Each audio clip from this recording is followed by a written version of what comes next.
Welcome to the Scaling Smart podcast, where we bring together industry leaders, entrepreneurs, and innovators to discuss key insights, strategies, and experiences that have driven success, both for themselves and their customers. I'm Billy Mitchell, your host. Today, I'm excited to introduce a special guest. We have Steve Schaffer, who's the COO of Talent Thrive, which is a people-first consulting firm that helps businesses attract, retain, and develop high-performing talent through tailored recruitment solutions, leadership development programs, and data-informed workforce strategies. Steve, thanks so much for joining us today. How are you? I'm doing wonderful, Billy. Thanks so much for having me. Yeah, I'm excited for our conversation. As a reminder to you and our audience, we break our podcast recording and conversation down into three primary sections. First, we want to get to know you and your organization, a bit of where you started, how you got here. I love digging into the career path and life path of people. Then we want to go into who you guys serve, your ideal client profile, what industry are you guys in, what does competition look like, what does the next, let's say, 3 years look like, and then growth and scale. How are you guys growing this thing? And again, I love learning about what didn't work so that hopefully I can avoid those mistakes too, because I assure you I've made plenty of mistakes myself. Plenty that people can learn from. No doubt. All that to say, you excited? Get ready to jump in? Let's do it, man. I'm ready. Sweet. All right, Steve, let's get to know you. If you don't mind, you can take more than 90 seconds, but I like to think of it as an elevator pitch. Who are you? How'd you get to where you're at? And what's your organization? Yeah, so I born and raised in Cincinnati, Ohio. So I started out actually years ago in the financial space in a regional bank, and started at kind of the branch level, but then went into bank protection, which essentially is kind of fraud investigation, which was, I love that space. It was actually a lot of fun, but I didn't love the banking culture. It just wasn't for me, wasn't my thing. And somehow, some way, stumbled upon a great firm that just kind of had in the old days, this kind of dating myself, but was actually looking in the Sunday paper, where you actually kind of circled different jobs and said, okay, that kind of looks fun. I might want to try that. And so found a job that was kind of more of like a service manager, client services kind of manager thing, but it was in the human capital management space. And so essentially what that meant was really just kind of for a behavioral science company that was an assessment company, if you will. So if you know like DISC or Myers-Briggs, any of those kinds of predictive index, any of those kinds of assessments, that's the space they were in. And so I worked there for almost 12 years. And that's where I met Nathan Gard, who was the top salesperson there. And I ultimately got into sales there, did sales there for most of my career there for about 10 years of the 12. And Nathan and I kind of were competed with each other for those many years as 1 and 2 in the sales department. And so we developed a great friendship, and we're very competitive together and all that stuff. And so I mentioned him because he's our CEO at Talent Thrive and started Talent Thrive in 2018. And so when he started Talent Thrive, he wanted me to join. And so in 2019 is when I left that firm that he was at for years, and I joined him in 19, and that's when we got off and running with Talent Thrive. That's incredible. I'm very familiar with the DISC and other, personality assessments. And I would say if I have a greater interest in certain parts of my business, I would say that HR, people ops, human capital, personality, matching, if you will, is definitely up there. So let's dive into Talent Thrive. Obviously, you have that as your background. You join as a COO. What do you guys do? What do you do on a day-to-day basis? How are you helping people? Yeah. So when we first started, so in 18, when Nathan opened the doors, he really started as a retained search firm. And that's really where we kind of built a lot of capital and really built up a great nest egg, if you will.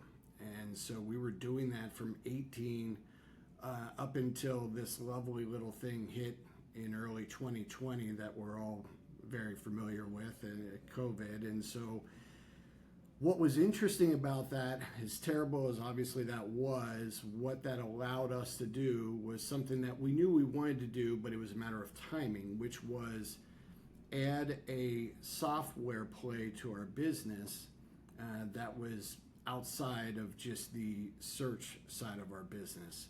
Because that's what we came from. We sold that software at our old firm. We were very good at it. And for years that we did that, we knew what was lacking in that industry. We knew where a lot of those players that I mentioned earlier, where they maybe fell short in some areas. Those are some good tools that I mentioned, but there's certain things, there's some gaps that they didn't touch on, that we knew if we could cover some of those gaps, if we could fill some of those areas that they did not hit, boy, we could kind of change the game a little bit. And so that's what we believe we did. So over COVID, we built out our own tool, built out our own IP. Everything that we built, we own.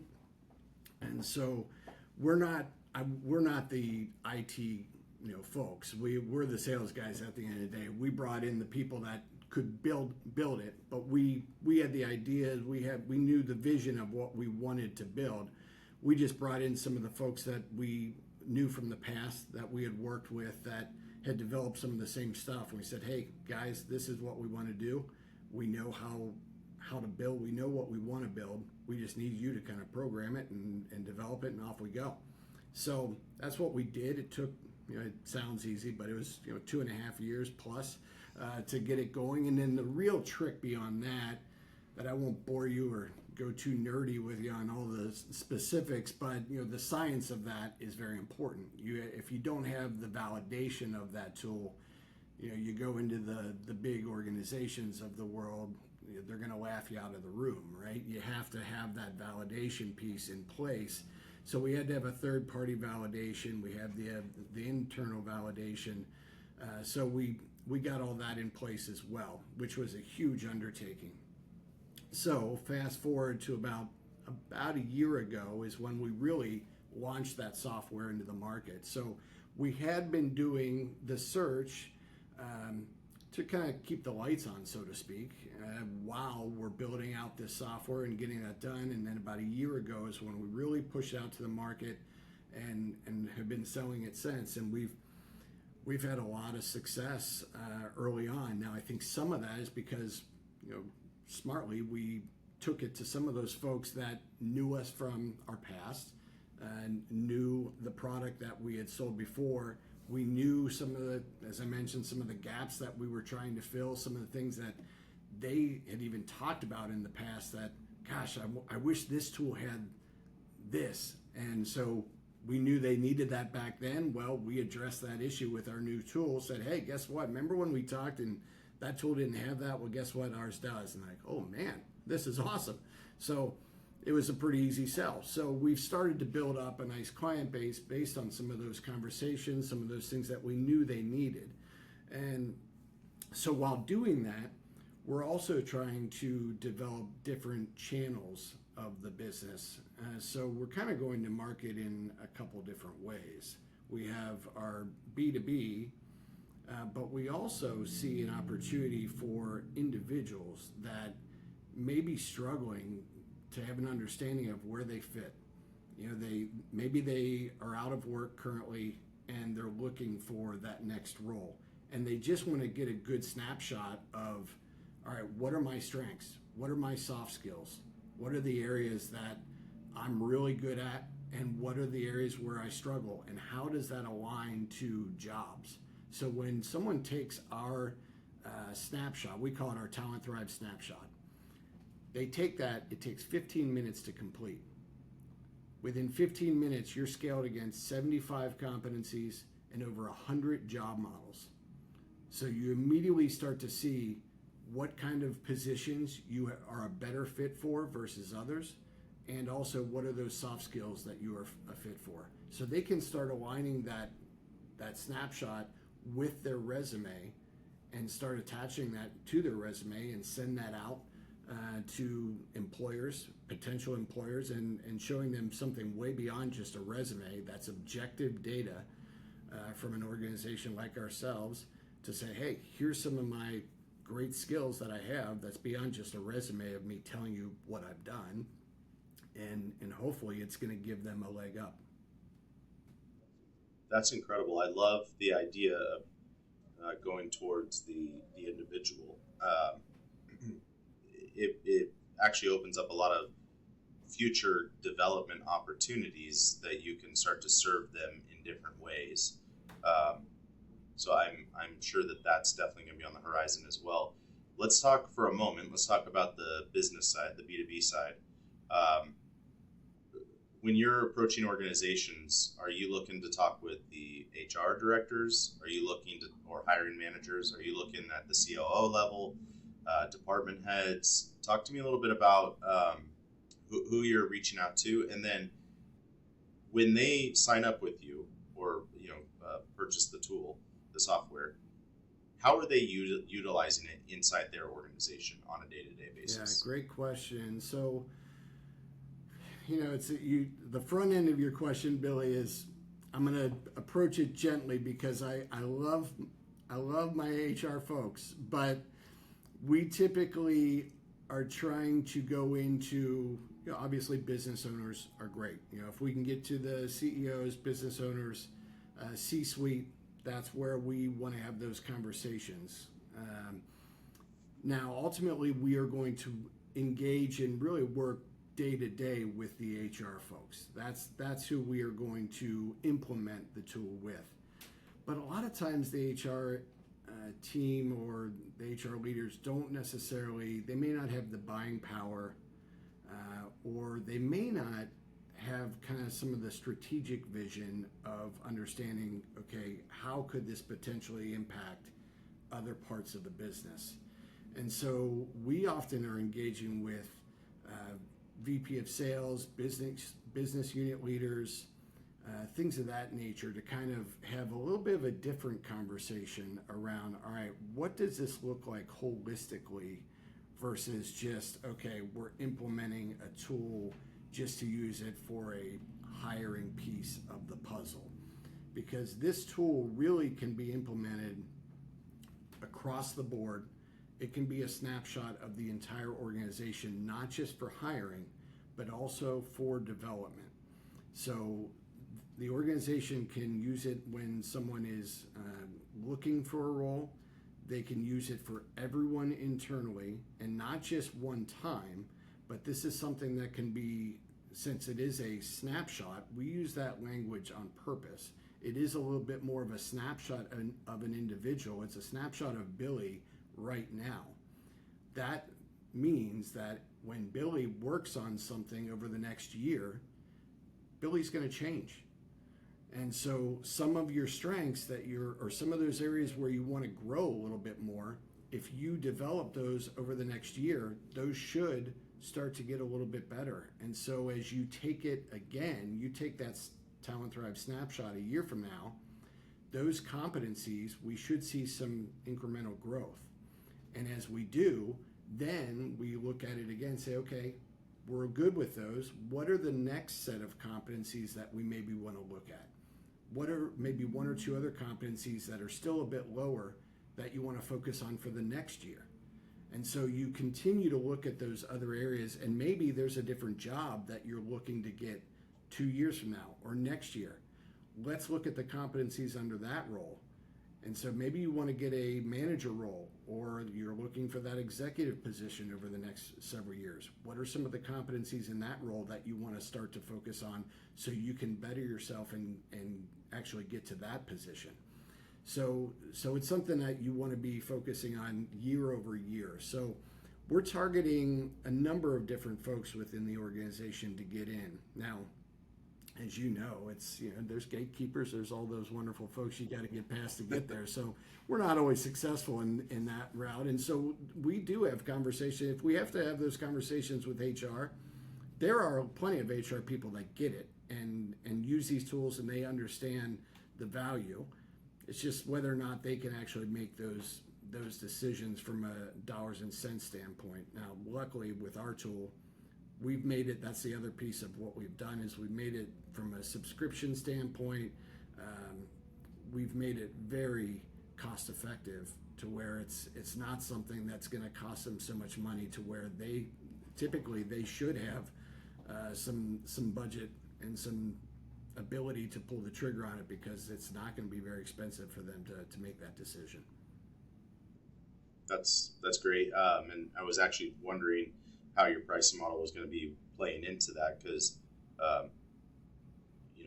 as a business owner myself, obviously looking at every dollar possible, but the cost to retain, or sorry, I should say, the cost to replace or hire somebody new is far more expensive than retaining and developing existing employees. Right. So it sounds to me like your tool, your as a business owner, I would utilize your tool to provide value to my employees, to develop and grow them personally, professionally, it sounds like. But simultaneously, that's providing a value to them. It's also retaining them at my organization, because that's where they're getting fed, which is great. And so it's a very circular, kind of the right hand helps the left hand, if you will. And I think that's very, very incredible. Billy, you just nailed on. You touched on something that is a perfect example. We actually just talked to one of our clients a couple weeks ago that was giving us and we're going to get a testimonial from them so we can put it on our site, because it was perfect, that they had a conversation with one of their employees that was considering leaving. They went through the Talent Thrive snapshot, looked at some of the areas where they really thought they had some pretty good growth over the last year. The manager talked to them about, okay, this is some really great scores, some great growth over the last year. Have you considered maybe moving into a different position? We have some of these positions that are going to be coming open over the next 3 months. And she was not aware of that. And she was very intrigued by those positions, but no one had talked to her about it. And they weren't posted anywhere. And so the manager brought that up. They started having those conversations.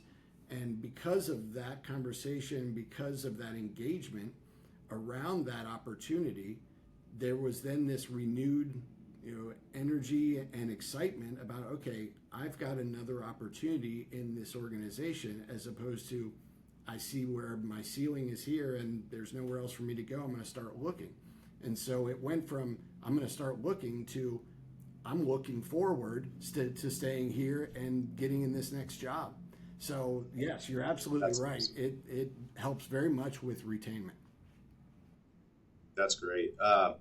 Yeah, I would like to have some follow-up conversations with you here next week, maybe.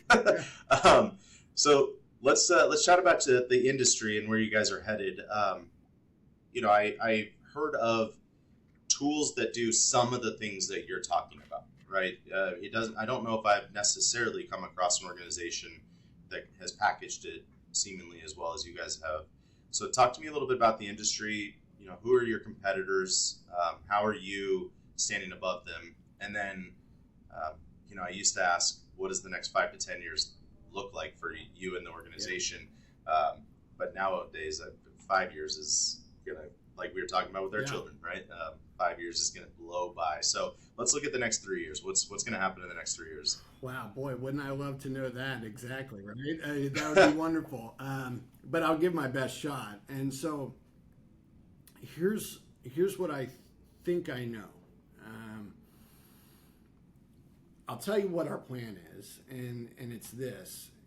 We are attacking, although I talked about B2B, I talked about kind of our B2C, we also have our reseller play, which is, and we actively have about a dozen resellers right now. So those could be individual consultants, those could be firms that are out there that do leadership consulting, whatever it may be, where they use tools like ours to, assess different companies, whatever it may be, and they use, whether it's DISC, and sometimes they use multiple tools, and our tool may be just one of the tools in the toolkit. And so they sell on our behalf. And so we have, like I said, I think it's 12 that we have out across the United States that are leveraging Talent Thrive as we speak and selling on our behalf, and then we share in the profits. And we're continuing to grow that network as well. So we will continue to grow that network along with selling straight to businesses. So we're gonna build that. Now, there's two other plays that we have that are important to us. One is just very near and dear to our heart, which is the military. We have two things that we're doing. One we just started yesterday, which you're super excited about. We're going to have an announcement on LinkedIn about it. The other one we're in the middle of finishing. And I'll just leave it at this because it's a deeper, longer conversation. But all to say, we are engaging with military organizations that help with veterans transitioning out of active military into civilian work life. And so those that are not sure what they're doing, struggling, whatever it may be, and us trying to get a little bit of a snapshot of kind of, okay, what are some of the strengths and where can we help you go? Now, we're doing this at zero cost to the veteran. That is very important to us. We do not want one penny to come out of their pockets. So we're working with these organizations and potentially some government-sponsored funds. We're figuring some of that stuff out, but we've got a number of different angles with some military agencies that we're working with to do that. That is super exciting to us, and it's just it's a passion project for us. Nathan and I are not military veterans ourselves, but we've got a lot, like most people, I'm sure we've got a lot of family that are military folks. My brother was in the Navy. My dad was maybe the member of the 82nd Airborne. So, it's important to us. I love that. So that's a really exciting, fun project, and we hope we can help as many veterans as possible. So that's one piece. The other piece that will really be a huge revenue driver for our business is partnering with potentially a much larger HCM company. So whether it's a Paychex or if you're familiar with a Paycor, which Paychex just acquired Paycor. If you think about a relationship like that, where we hitch our wagon to them, or we get integrated into their system, or maybe it's a Paylocity or whatever you name the HCM company, it doesn't really matter. But we get integrated into their system.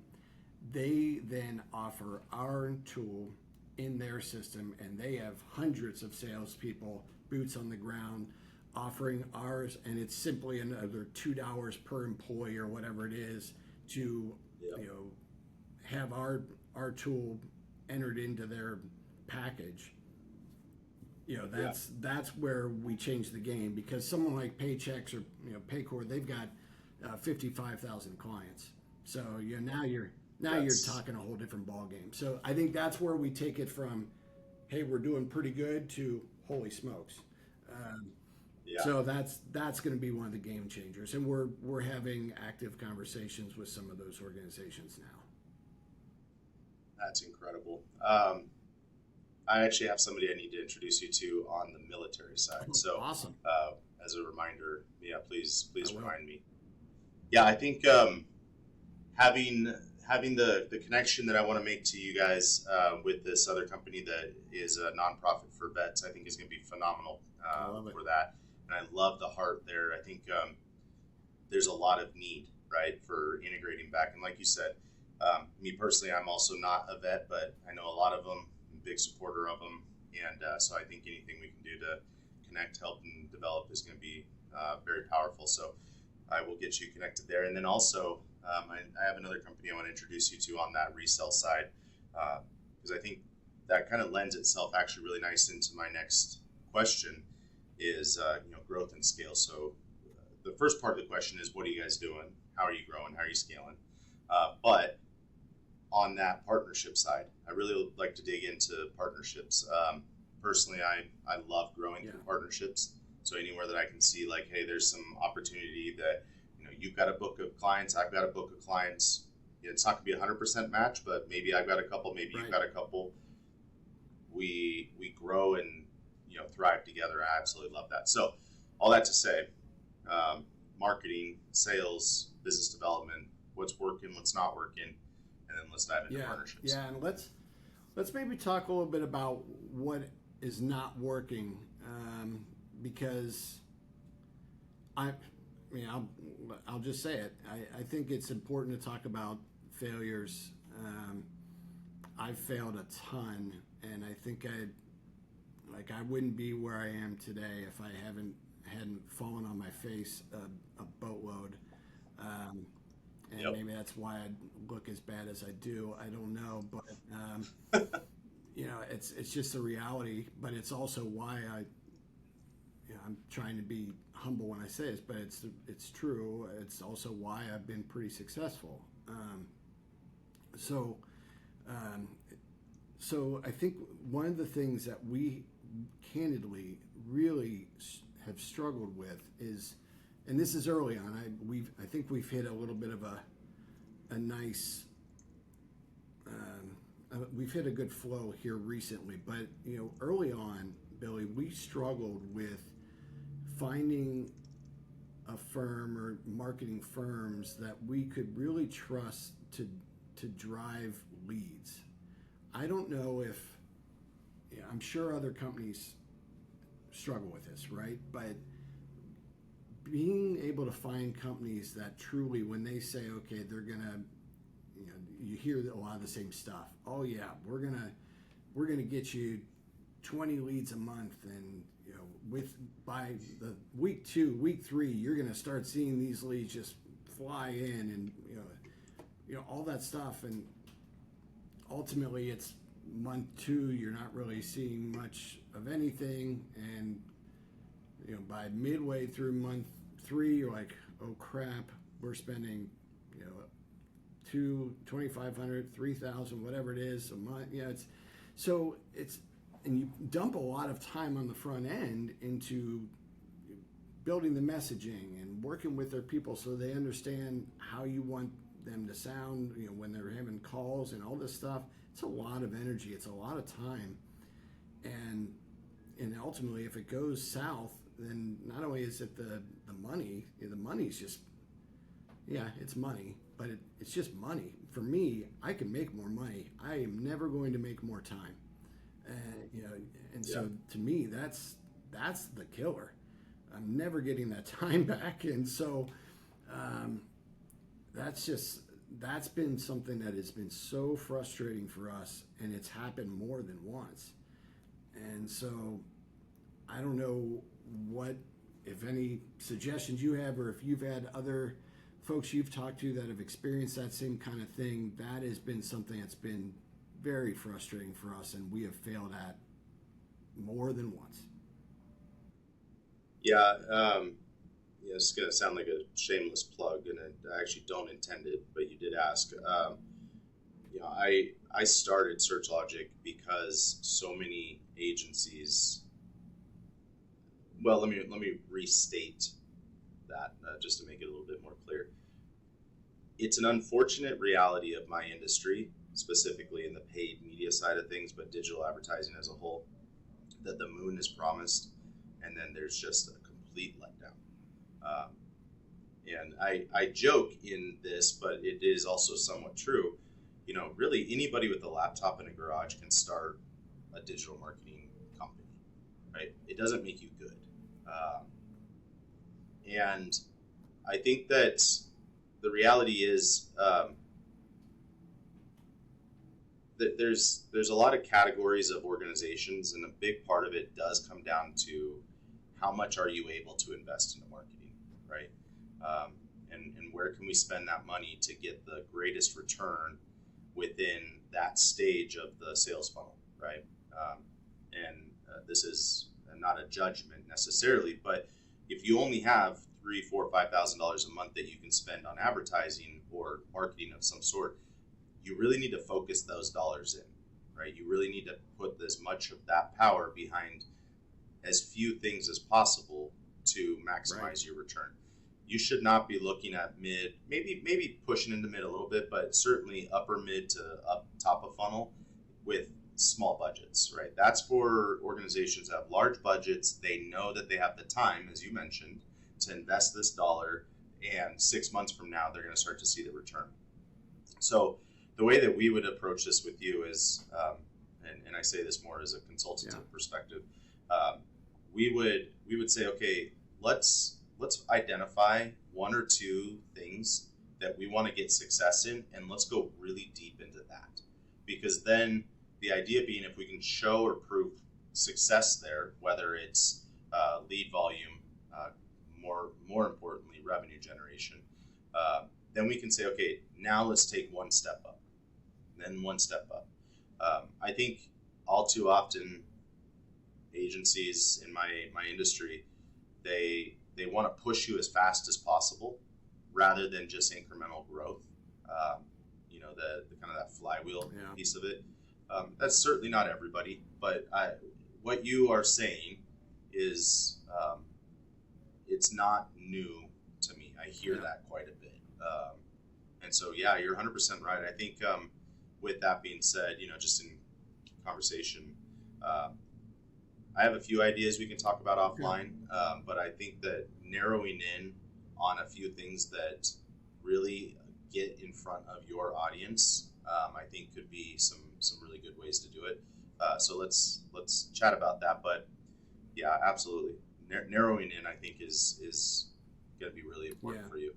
Let's not go after this entire thing. Yeah, good. And then I think in terms, so that's certainly a failure. And I think one of the things with this military piece that I mentioned, that is going to be, we're early on in it, but I'm already seeing some of the connections and some of how this is kind of broadening a network of people that are latching on to the excitement of this and the support of this, that honestly, and I've always been a big believer in this, Billy, that Nathan and I are doing this, again, we do not want a penny from any of these veterans for this. This is strictly a passion of ours, but what's going to end up happening is there are going to be some companies and some organizations that are going to be very supportive and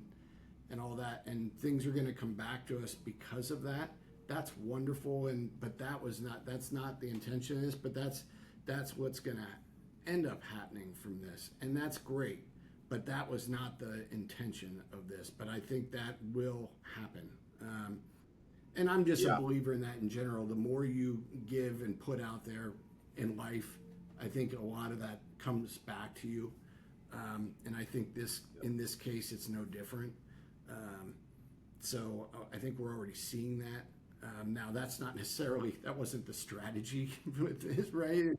It's just what is happening. But so that's one thing. But the other partnerships, I think, for us that I mentioned with, whether it's the Paycors or the Paylocities, that path, that is going to be, whether it's that exact road we go down with the HC, the Human Capital Management, larger organizations, or if it's one that's a little smaller but experiencing great growth. We just had a meeting with the old CEO of Monster, and which was kind of an interesting timing given just the announcement the other day. And so there's some things that we're talking about potentially doing. He's got a new organization that he's working on, and so there's some very interesting things that could come out of that. And so there's just a lot of those types of conversations that we're having with companies that want to attach a tool like ours to their toolkit. And Nathan and I are just big believers in the more conversations you have, keep talking to people that are doing these kinds of things, these kinds of ventures, and want to, number one, they understand your product, they see the value, and they understand the value that it can bring to their clients. And if they get your story and they get the value, and then there's a potential match there. And once you start going down that path, it can be dangerous in a good way. And I think Yeah. we're having so many of those conversations.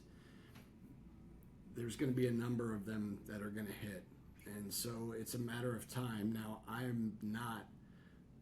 Never been known, and you can ask my wife Stephanie this. I have never been known as the patient man, so I want those to hit sooner than later. But Sure. and that kind of gets to your comment of, hey, where do you see the next 3 years? Right? That was kind of the original question, and I think this is for us. I think if we could look at the crystal ball and say 5 to 7 years from now, we would love one of those bigger organizations to say, gosh, you guys really have positioned yourself really well. It's time to just buy you. And then Nathan and I can, ride off into the sunset. Hey man, I'm all about that. I think that's a great goal, and I think you're well on the way to position yourself there. And honestly, I think this is a really good way or a good spot to transition to our final portion of the podcast. But I wanted to say a couple things. One, your view and approach on giving before you get is phenomenal. That's a belief I've had for a long time. In fact, I like to say, give without expectation of getting, and you will get.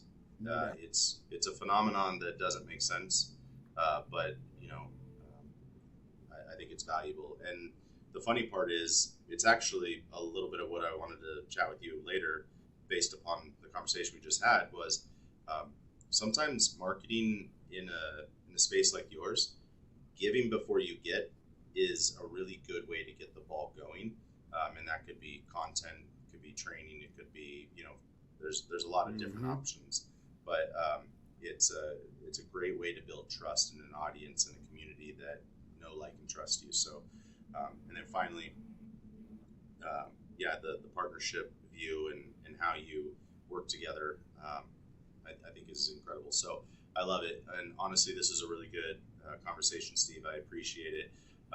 Kind of lighten the mood a little bit, jump into a lightning round. I'm going to ask you a few questions. I didn't tell you or prep you for this, so really easy questions. Just say the first thing that comes to your mind. Every time someone says really easy questions, then I'm like, oh, this is going to be bad. Well, the first question's really easy. It gets a little better down the road. So, all right. So first of all, coffee or tea? Say it again. Coffee or tea? Coffee. All righty. Same here. What's one tool or system that you rely on to keep your organization running smoothly? Well, I mean, I use Salesforce a lot. Yeah, it's good. Yeah, I love it. It's the first thing that comes to mind in terms of just keeping my day to day. Now, I say that, and that's an easy answer, but you're talking about systems, so I'll stay with that answer. But Mary, who is my Swiss Army knife, as I lovingly refer to her as, she's really she's the one thing that keeps me all together. I know exactly what you mean, and we all need one of those for sure. All right, favorite book, podcast, or resource that's influenced you the most? Oh, wow.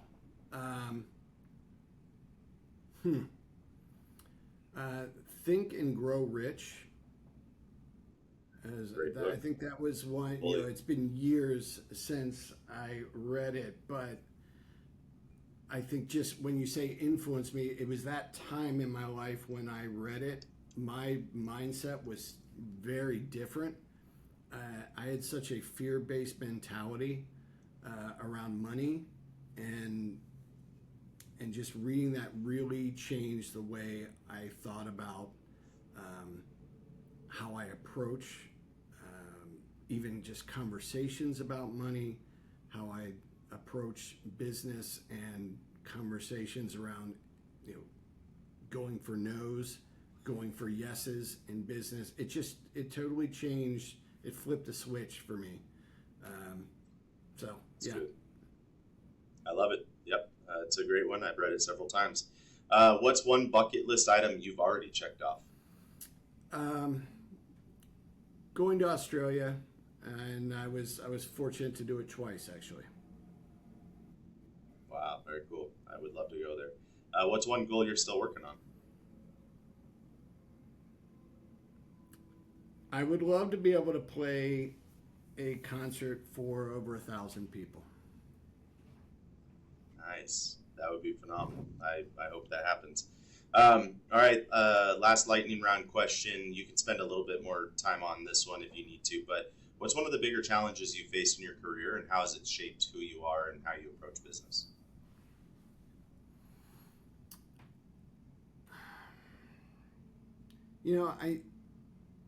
I think for me, I struggled for a long time taking some emotion out of sales calls and emotion out of business discussions. I've gotten much, and I would say if you ask a lot of people that either work with me or have done business with me in the past, number one, they might be shocked to hear me say this, that I'm saying this.